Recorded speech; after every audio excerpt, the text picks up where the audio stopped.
Yeah, I think a big part of content is that people are sitting in front of a camera, this storytelling and stuff. And then I think what a lot of people are missing is that you need to have a life to mine that content from. And I think people who are living these content lives, I think the most successful channels, so people like the big people like the channels I love, like Life of Riza and like Cold Cure One, like the reasons why their stories are so compelling is because they have like such a fun and exciting life. And this content is not their full-time job, but they're just storytelling from their fun and exciting life. And I think like Carissa even like took a step back from YouTube because she realized like, hey, I need to live more of a life because I kind of ran out of stories to tell. So she took like a 6-month, a year break just to live life. And then she comes back on camera and now she has like this plethora of ideas now to like draw from. And I think the mistake of content is like people think content is everything, but content is purely the delivery. It's just a medium, it's just a means to an end. It's a means to get leads, it's a means to get your story out there, but this is not the entire thing.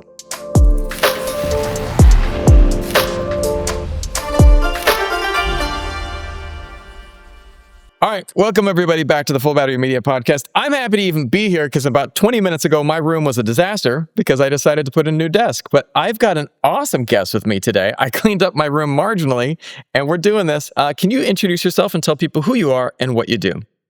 Yeah, I am currently a YouTube producer. My name is Becky Isjwara. I was born and raised in Indonesia, moved to Hong Kong about 11 years ago, have stayed here ever since, started off my career in financial journalism, then worked for a bank, and then quit the bank job to join the creator economy. So long story short, I'm a corporate dropout turned new YouTube producer. That's where I am, and I'm currently producing full time for Ali Abdaal. He's one of the biggest creators on the internet, most well known for his productivity content. You might have seen him. He's a guy with glasses and speaks really fast and types really fast as well. I think that's what he's known for. He's a doctor turned entrepreneur. Yeah. His videos are awesome. I mean, absolutely awesome videos. I love Ali Abdaal. Like, absolutely awesome. Like, the motion graphic stuff. It's definitely one that, like, when anytime I have a client that they're like, I want to do, like, long-form YouTube content where I'm a business person talking, and I was like, let me guess who you want your videos to look like. And they're like, how'd you know? I was like, because literally they're like the best videos out there for the demographic. But like, I want to come back to you first and go, like, you went from 7 years in finance to running YouTube for a 6 million plus subscriber channel. Like, how did that happen? Like, what was were you like sitting there one day going, this sucks, that's kind of rad, let's do it? Like, how did you make that switch? Honestly, I was writing primarily for my, like, this is how I was making a living. And then AI sort of came in.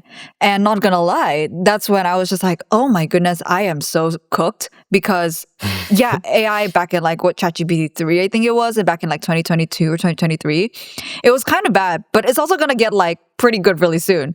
So that's when I was just like, I kind of need to like figure out a way to, or like a job that would let me experiment with all these kind of tools. So I wasn't ready to leave yet, but I had this like unconscious rule that, you know what, the next job I go for, they need to use Notion as like their daily day-to-day thing. And that, I guess, was like my number one filter of like whether or not this company was going to be like cloud-based and stuff. And I kind of knew it was going to be a smaller company. Then I heard when that Ali Abdaal was moving to Hong Kong and he was in search for a writer. So I applied, and by applied meaning I went up to him in one of his events. I figured out by talking to one of his team members that I got in touch with that he was hiring a writer. So the job spec wasn't out yet. Came out to him. I was like, hey, heard you're looking for a writer. I've worked with one of your friends in your friend's company before. Like, I was moonlighting as like an editor for their writing course for about 2 years. And I'm a permanent resident and I don't need a visa. That's basically all I said. And then a couple of conversations later, I got the job. That's awesome. That's awesome. And first of all, that's some serious initiative right there. Like, I love that. I love that. People are just like, you go and you show up, man. It's like, it's awesome. But, you know, one of the things too with that, I love that there was this aha moment, like where you saw the writing on the wall. I think that's one of the things that I've been talking to my team as we create content. I said, guys, we need to be owning more of the path. Not just necessarily like, I don't want to be like, people that are just doing a given tasks, but like, how can we insert ourselves into something bigger, and be part of this creative process that like, what I do? Like when I tell my clients, like, what is it that, why do you want to work with me? I'm like, I'm going to hold your hand. Like literally, I'm going to hold your hand and drag your ass across the finish line. Like, that's it. Like, that's why you're hiring me, because there are tools out there that can do so much similar, but like, I'm going to be like, come on, get up, let's go.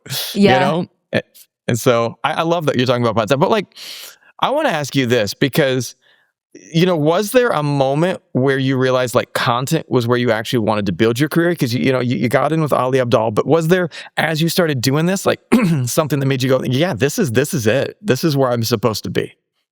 Yeah, it was actually when I first started off as a journalist, because the way I grew up with news was, I wake up in the morning, we turn on like CNN and like all these like news about whatever's going on. The newspaper would arrive at the doorstep every morning. But by the time I actually joined the workforce and was actually a journalist, all my stuff was online first before it went to print. So I worked at a small trade publication, and we write a story or an article up every single day that goes on our website, goes to a newsletter.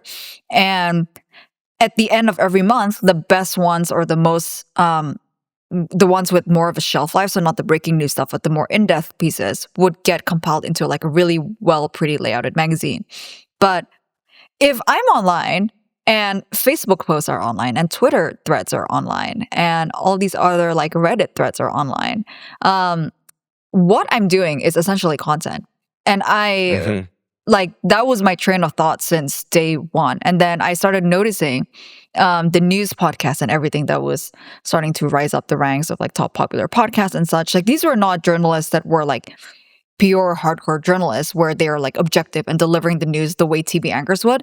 But they would come in and they would do the same things that you did in the beginning, where they were like, I just had like a really rough day. My kids are sick. I'm kind of tired. Didn't sleep really well, but we're here and this conversation is really exciting. And I was like, oh my goodness, these journalists are content creators. This is like the future. And then from that point onwards, my filter has always been like, okay, does this compete with content? Does my news article compete with content? And the answer kept being no. So even as I kept moving around and doing different things and doing different sorts of financial content, eventually I did move in-house to a bank, writing thought leadership articles, which is again content. And I was telling them like, guys, we need to be doing video. We need to be on YouTube. We need to be like sending like animated presentations to clients, like whatever, like these PDF economic reports. This is just not working. Like I don't know who you're targeting. You're definitely not targeting like a 2025 consumer, is what I was telling them. But yeah, I think it was just so apparent when everything lives in the same place, aka the internet, everything is content. Just right.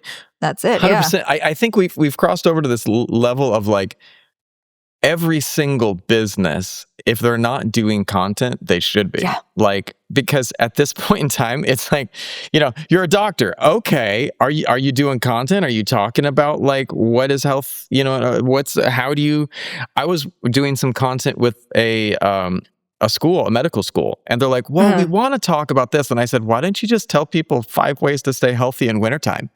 And they're like, well, that seems too easy. And I was like, but that's what people are looking for, people want that, and then they started doing that and it started blowing up. And then after that, I was like, now that you've got an audience, then you can start playing with it. But one of the things that was interesting was that I think that people are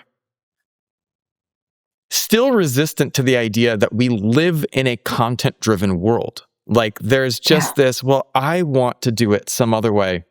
Meanwhile, they're like 2 minutes later, they're scrolling, and it's like either you embrace it or you're just going against the flow. But I wanted to ask you this because you manage YouTube as both a creative product and a lead generation engine for Ali's business, which is something I love. And that's something I tell all of my clients. Talk to me about that. How do you do both of those? Yeah, this is credits to Ali because he has never sort of like started YouTube as like a creative expression. His goal has always been to do lead generation. So when he first started, like, yes, he talks about the videos, the music videos he uploaded, but really when he started taking YouTube seriously and started uploading a video every single week was when he was making study tips, and specifically study tips to enter into medical school in the UK, like how to ace the BMAT and all of that. And that is because he at that time was running a business helping kids get into medical school in the UK. So he was already treating, I think he was way ahead of the curve. He already treated YouTube as like a funnel for his business.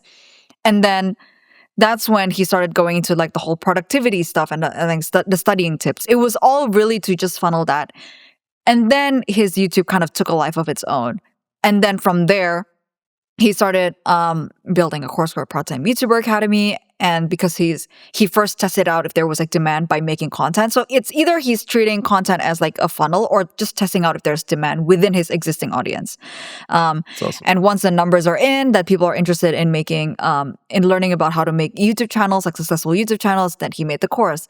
And now he's like pivoting a bit to like teaching people how to build a lifestyle business. That is also a funnel to the course. One of his philosophies has always been like, give information like for free, and 1% of the audience would likely want to pay for it. And he's basically monetizing his entire business on that 1% of audience who's willing to pay. But the rest is like free, very like jab, jab, jab, right hook kind of thing. I love that. I love jab, jab, right hook. That is one of my favorite things. I last night was talking to a guy who was a business person who wanted to start their thing. And we started talking about how they can start making inroads with content into different networks and start making things. And I said, let's imagine that you do 100 podcast episodes. He's like, yeah, okay. And I said, that's not difficult if you're really sticking with it. Let's even do 50. You're doing one episode a week, and you land 5 of those people out of 50 become clients. I said, well, how would you look at that? Like, is it, he's like, I said, you just did 50, you got 5. He's like, that would be a massive win. And I said, exactly. Like right there. And then that's just the people you're talking to. That's not even the people that are listening, like, and their friends and their friends' friends. And so when I started framing it that way, he's like, dude, I never thought about YouTube as a lead engine. I thought that I was just putting out there to like, and I was like, no, dude, it's huge like that. But I think that not everyone, but that was something that I saw this great video the other day that talked about everyone wants to become a YouTuber, and they think that that's the end goal. But the really good YouTubers, the real business is the stuff they're doing behind the scenes. You want to talk about Mr. Beast? Let's talk chocolate, like genius idea. And a lot of different other people have their own thing that they're selling. And I think it's so powerful, and not everyone gets that yet.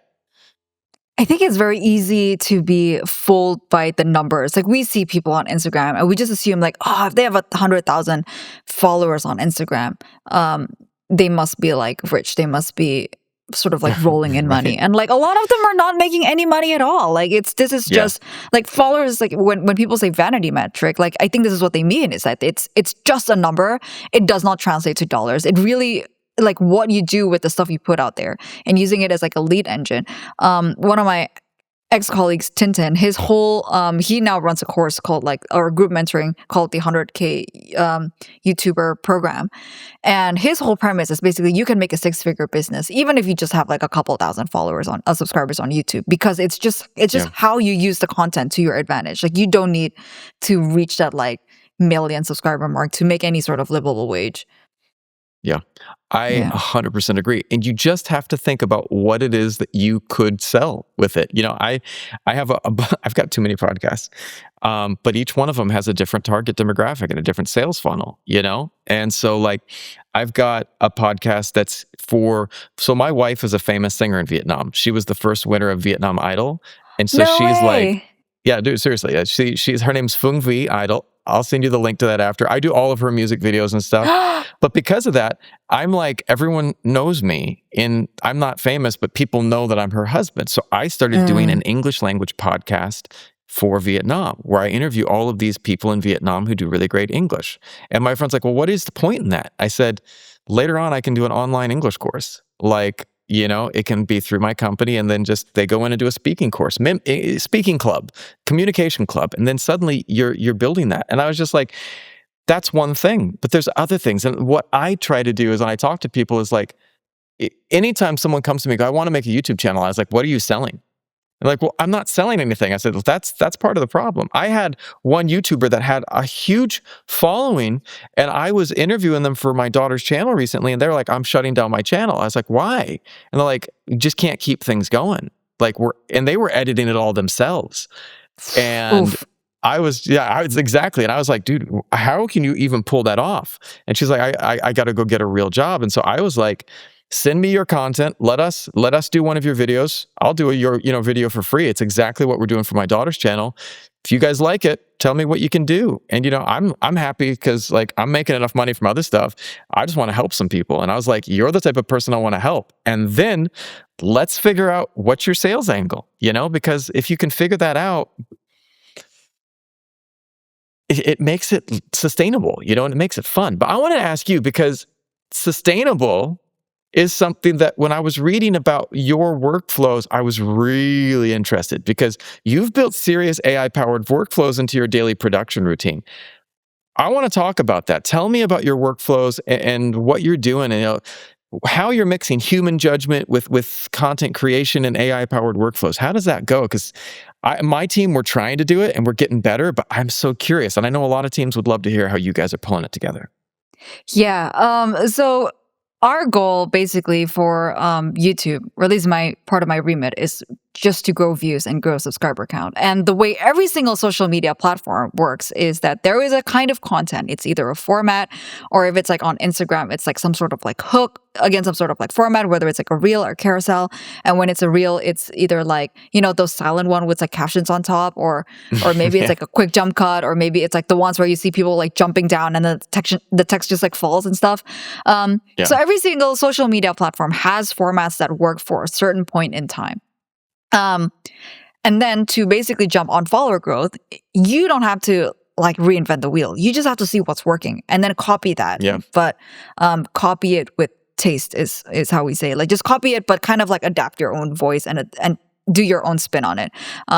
So a lot of the times when Ali records, for example, his short form content, he would just like have a list of hooks that he knows are working, and he would only see the hooks and just go from there. Or he would only see, like part of my job is to present to him a list of YouTube titles that are currently like popping off on the channel right now from like all these different channels, whether it's in our niche or outside. And he would just look at the title and he would be like, okay, I'm going to make my own spin on it. This is what I would say if I had to make a video about this title. This is literally how we plan all of our videos.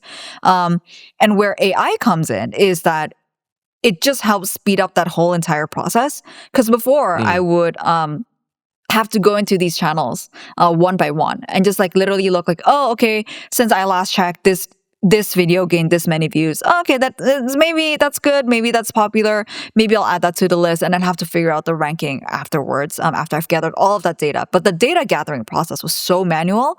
And now what AI can do is AI can just automate all of that. And it's just basically speeding up all the laborious processes. AI can keep tabs on our videos because sometimes we have like a back catalog of I think like 1,600 videos or something ridiculous like that. But I would want to know if something is picking up steam, because if something picks up steam, for me, that's a data point of being like, oh, I think it's time to make a sequel to that.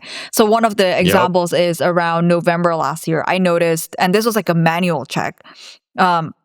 Mind you, I've only learned how to use like Claude Code 3 weeks ago. So this is all very new to me. But so in November, I noticed that one of our journaling videos was picking up steam. So I immediately told Ali like, hey, I think people are looking for this. So let's record something in the next couple of weeks and we'll bump it up the editing pipeline. And this will go out within the next 4 weeks.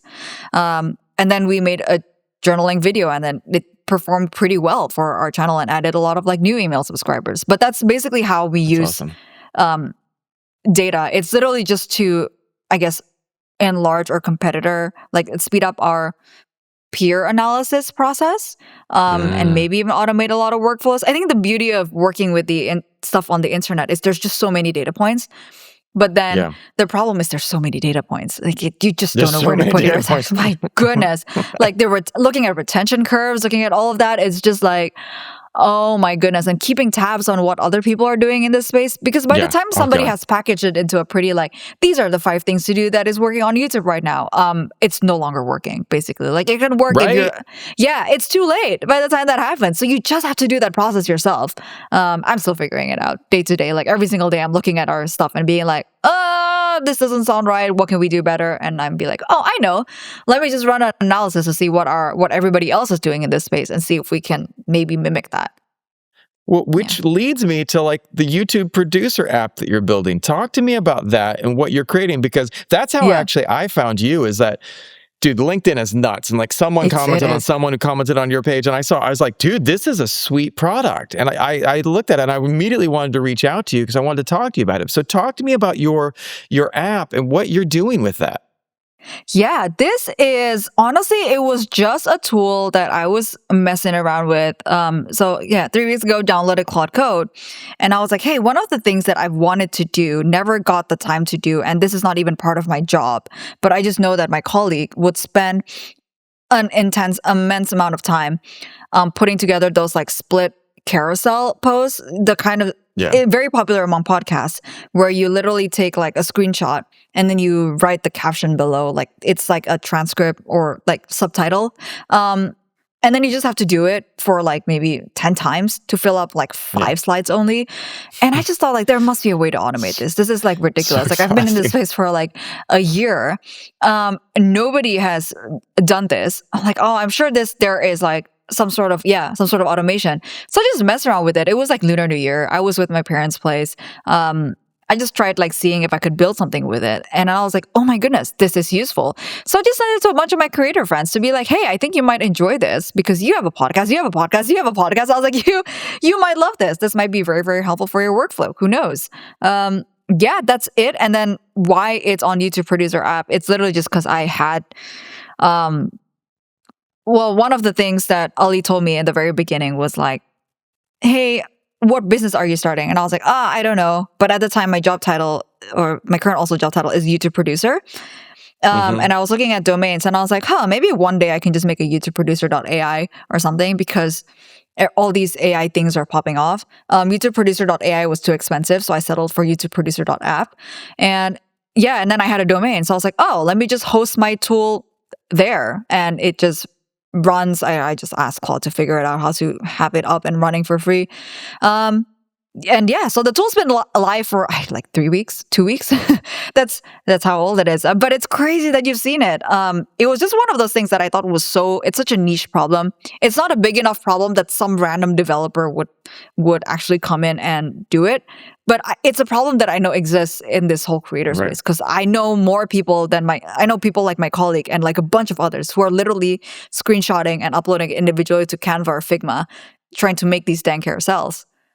I think one of the best things, I think you just solved one of the best business lessons. It's something that they try to teach in every business school, is like create the product that fixes your problem or a problem that you have or a friend has. And I think that that's one of the things that I made this post 2 days ago on, I love t-shirts in Asia. Like people have the most random freaking t-shirts here. I love their text.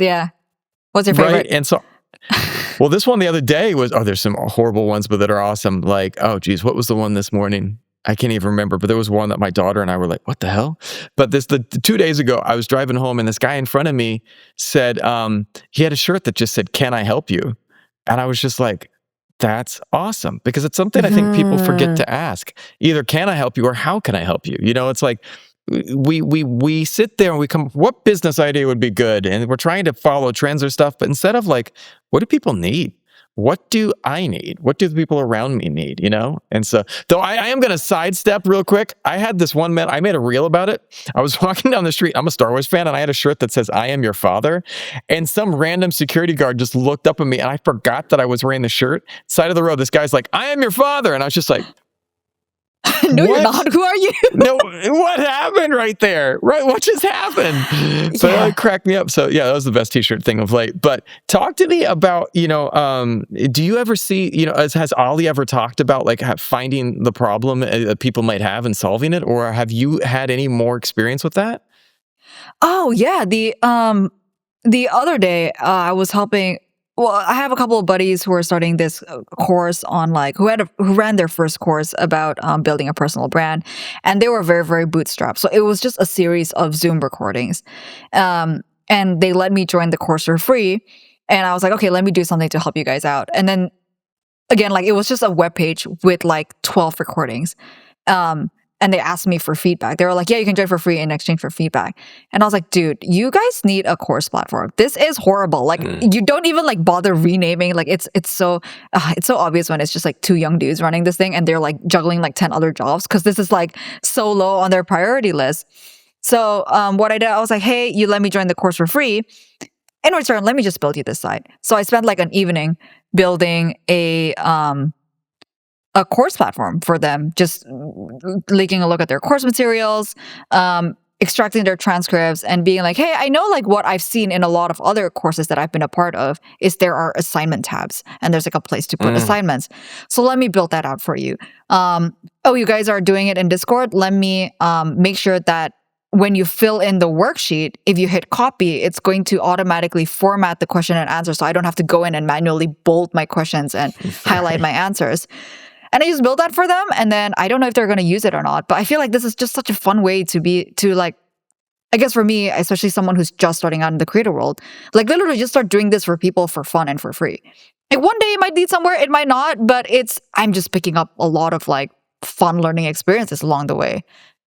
I think that when you help people who need help and when you provide value, like I said, like I had that one creator whose work I really respect and love, and was a YouTube channel that my daughter watches. And I heard that she was going to shut up shop. I said, let me help you with some videos.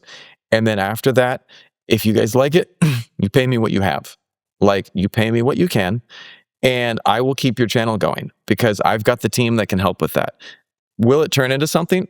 I have no idea. Will they, grow big like Mr. Beast? Maybe, maybe not, but helping someone never goes to waste. And like, if you can be of service to someone and be of value to someone, that gets noticed. And I mean, and I'm not saying I'm doing it for selfish reasons. I'm just saying that like, do it because it's the right thing to do, because you can, because you have the ability, and because you see someone who has a need that needs to be met. And then be surprised at the results. Be surprised at what comes back on the other side, because that's what I love.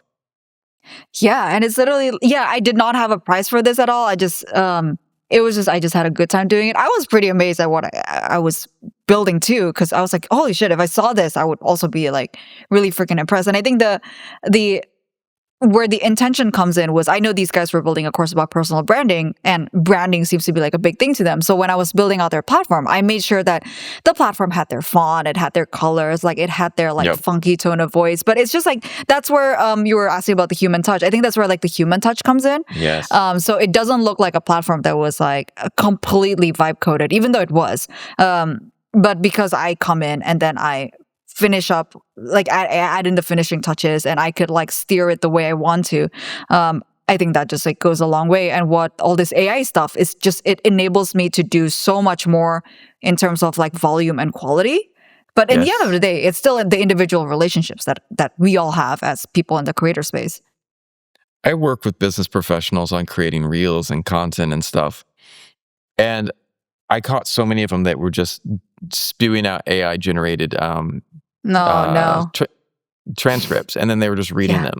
And I was just like, and I said, I looked at one guy and I was like, I love you, and I'm going to tell you this: no one gives a shit about what you're saying, like, because they can see right through it. Dude, if they want a ChatGPT answer, they're going to go to ChatGPT or Claude or somewhere else. What you need to do is tell your story.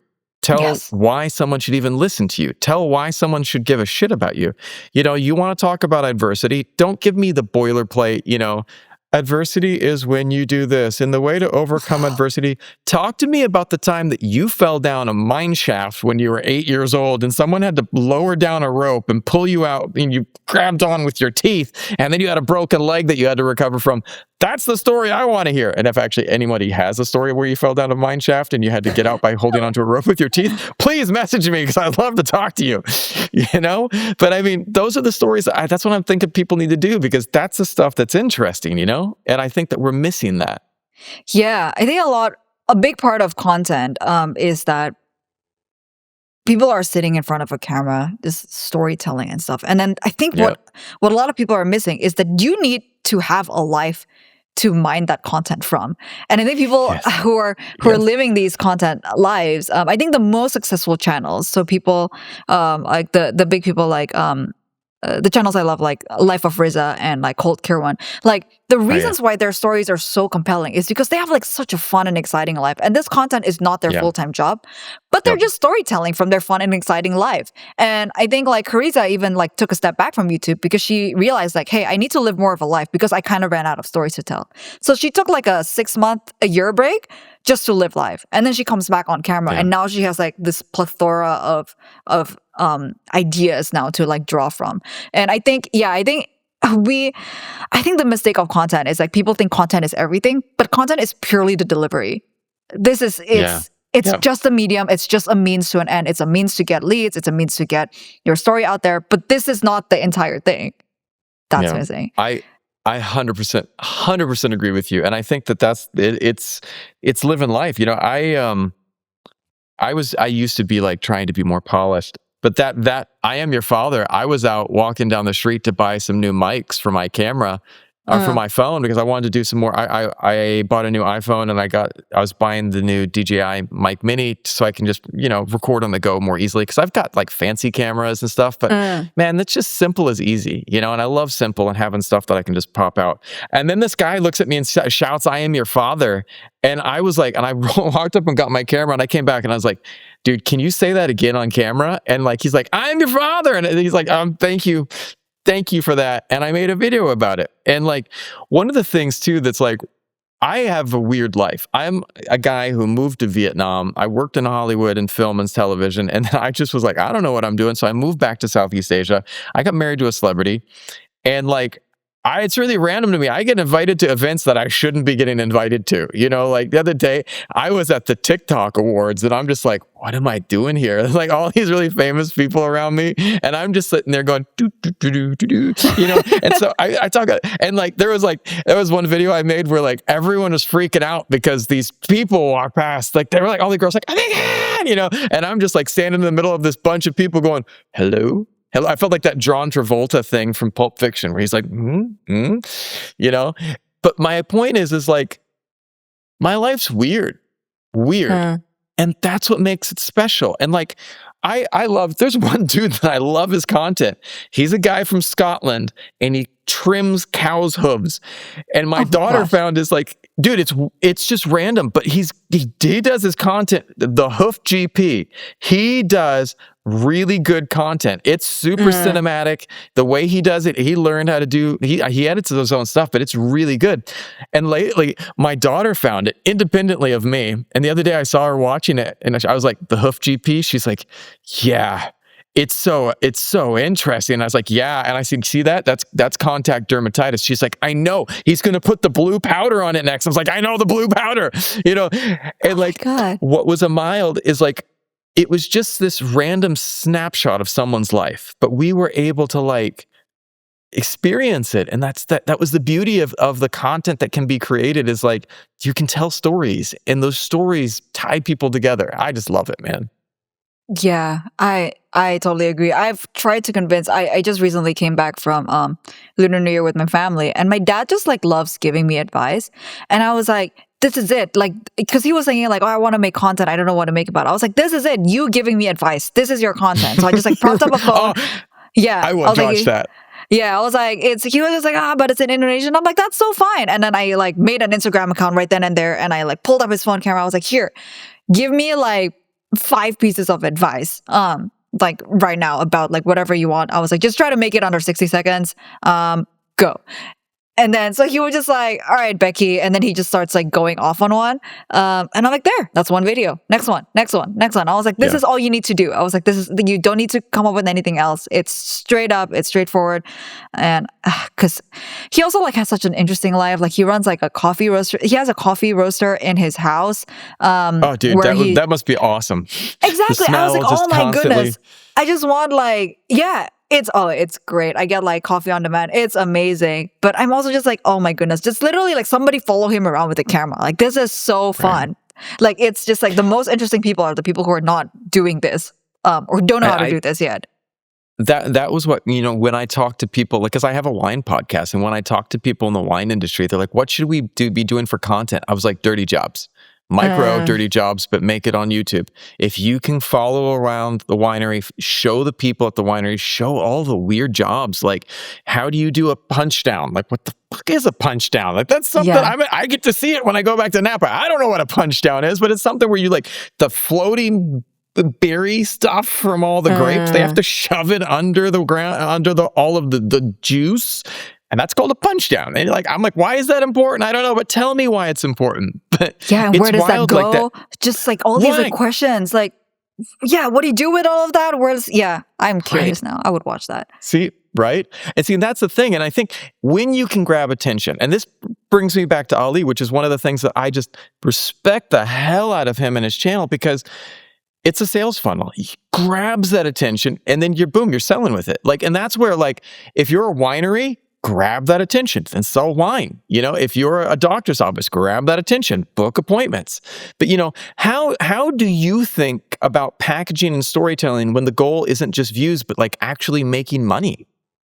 Yeah, so this is where I have to credit a lot of my teammates on the commercial side. So my primary goal is to get people into a newsletter, into an email list. I love that. So this email list is a wait list. This email could be like a weekly newsletter. So we have like 3 different newsletters adjacent to our 3 different products. So our pillars of products. So we have a productivity newsletter, a money newsletter, and also a creator newsletter. So these 3 will be like the sales funnel. So basically my job is just to get people to sign up to these. And then my colleagues take it from there. There's a whole lot of like email nurturing that goes on behind the scenes. In one way, it makes us feel less icky, because now we're making content. We're like, hey, we're not selling people straight up.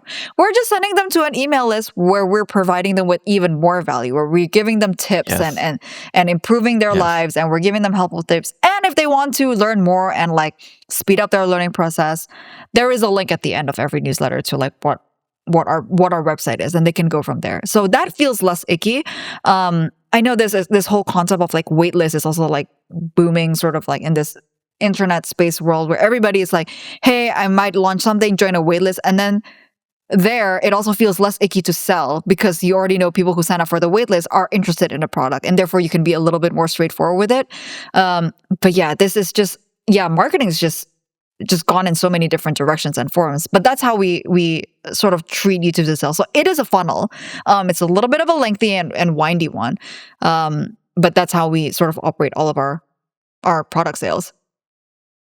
I love it, and I feel like I love what you're saying about it doesn't feel creepy, because I was thinking so about icky. It's so icky. McDonald's and Burger King just had this big thing in TV, because McDonald's, Burger King, like both of the CEOs just ate a burger. And if you haven't seen this, go online and watch it, because the Burger King guy's just like, he digs in the burger, but the McDonald's CEO is like, I'm gonna now enjoy this burger, and it's just like.